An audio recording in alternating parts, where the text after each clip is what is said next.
Basta 3 sa bawat 5 Pinoy ang nakararanas ng kalungkutan at isa ang Pilipinas sa mga bansang may mataas na self-reported loneliness.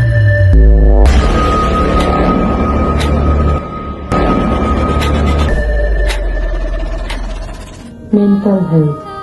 Yan ang karaniwang hindi nabibigyan pansin ng karamihan. Marahil para sa kanila, ito ay simple at hindi dapat pagtuunan ng pansin. Nagsasabi ka na depressed ka, hindi naman totoo yan. Nasa utak mo lang yan. Yung depression, gawa-gawa lang ng mga tao yan. Gawa nila sa sarili nila. Oo, dinidepress nyo lang yung sarili nyo tapos nagkakaroon ng sakit. Pag-iinarte, gawa-gawa, sabay sa uso. Yan ang mga karaniwang binibitawang salita ng mga taong mapanghusga at walang alam sa ating pinagdadaanan.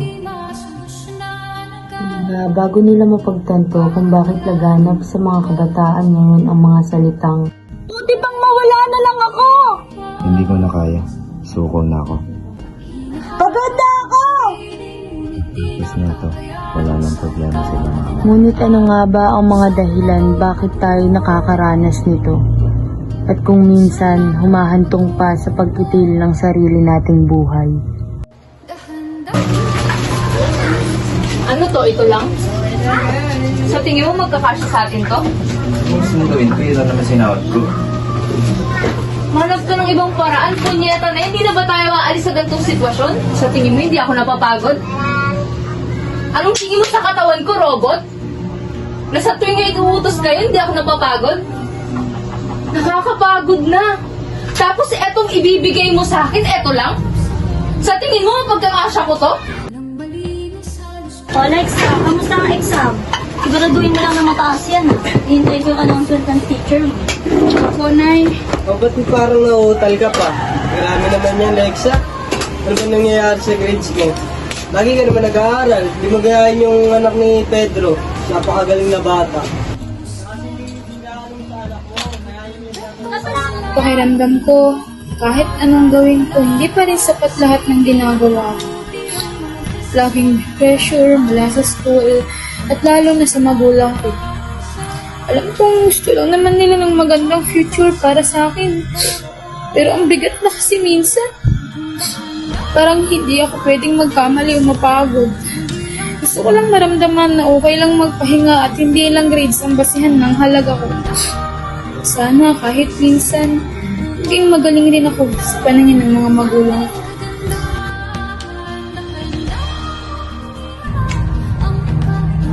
Oh, kumusta exam? Ayos lang po. Ito naman sana makapasa ka na. Pangalawa ni Aubrey. Pag yan, bagsak pa rin. Ewan ko na yung talaga.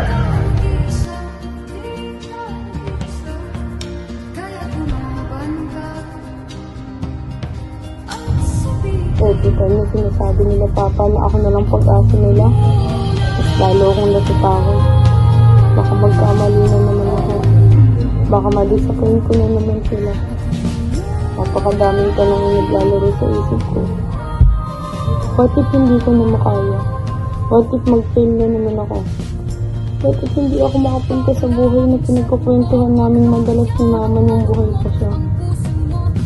Paano ko sasabihin kala papa na pagod na ako? Na hindi ko na kaya. Ang dami kong gustong sabihin pero paano sila? Paano ko sasabihin kala papa na pagod na po yung bunso niyo. Pakailangan ko na yakap niyo. Gusto ko suportahan niyo ako. Mukhang dito lang si mama. Nangyayari kaya lahat na ito? Bakit pa kasi nawala si mama eh? Sana dito na lang siya. Pagtuunan natin ng pansin ng bawat individual na nakakaranas ng malubhang kalungkutan. Atin sanang masilayan muli ang mga ngiti sa kanilang mga labi.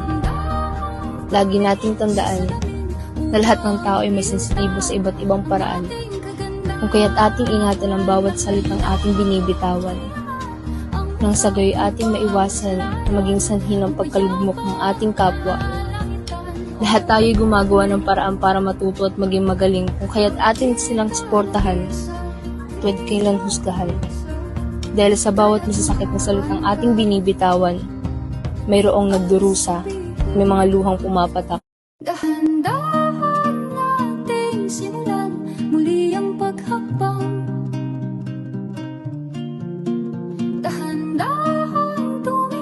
sa